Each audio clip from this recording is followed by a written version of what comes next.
So treating insomnia, especially treating chronic insomnia, the the methods that you want to use focus on the issue of conditioned arousal.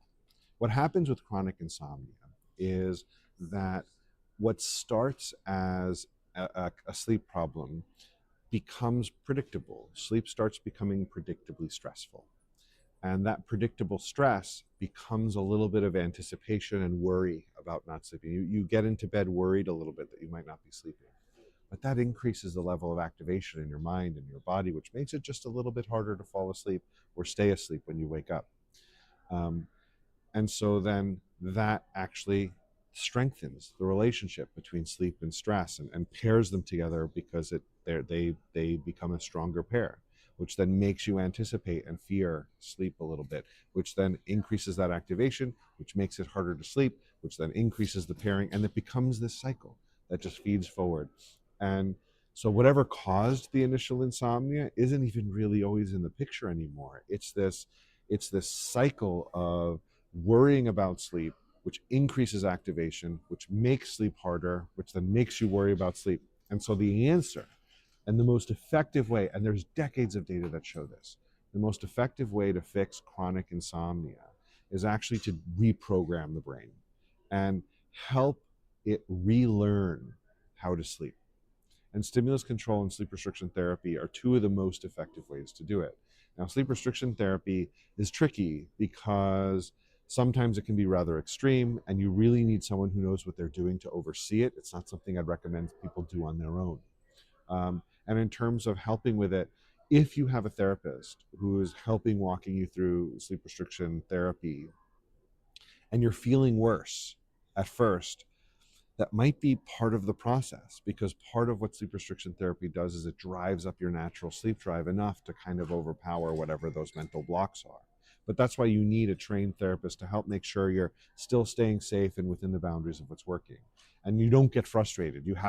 Once you start it, you kind of have to power through, or else it's not going to be as helpful. But for that one, I think it's more about getting someone who knows what they're doing to help you. Stimulus control, that's another one where it's extremely effective. What stimulus control is, it's, in a nutshell, it's gaining control over what the bed is a stimulus for. Is it a stimulus for sleep, or is it a stimulus for wake and worrying? And for a lot of people, the bed becomes the place where you're not asleep. It becomes the place where sleep is not predictably going to happen. And you want bed to equal sleep. And if you can control the bed side of the equation, but not the sleep side of the equation, that's where you start. If you want bed to equal sleep, and right now bed does not equal sleep, you got to get yourself out of bed. Not bed needs to be not sleep. So what that means is if you're in bed and sleep isn't coming, don't be there. Like, if you can't make yourself hungry, you can't speed up your own metabolism, you can't make yourself sleepy. If there's something outside of your control preventing you from sleeping, fighting it isn't going to make you fall asleep faster. The trick is, let your natural process start working the way it wants, and it will get better. But it takes time. People will say things like, well, I tried getting out of bed, but it didn't make me fall back asleep any faster. Well, it's not going to tonight. It's not, getting out of bed doesn't make you sleepy. What getting out of bed does is it slightly weakens the bed equals wake connection. And if you do that enough and reliably over time, and you only are in bed when you're sleeping, it strengthens that bed sleep connection. It's a slow process. It's a gradual process. And when people get frustrated, it's because they feel like it's not working fast enough. And again, this is why sometimes you need an experienced therapist or somebody who knows what they're doing to help coach you and guide you through the process to make sure you're on track, because sometimes it might feel like it's not working. But if you look at your data, you'll actually notice you're going in the right direction, just a little slower than you think, but slower and steady.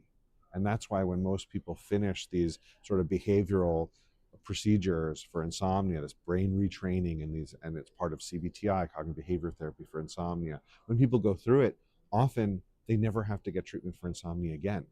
Because not only that does it last because you've rewired the process, but you also know what to do when you have new problems arise.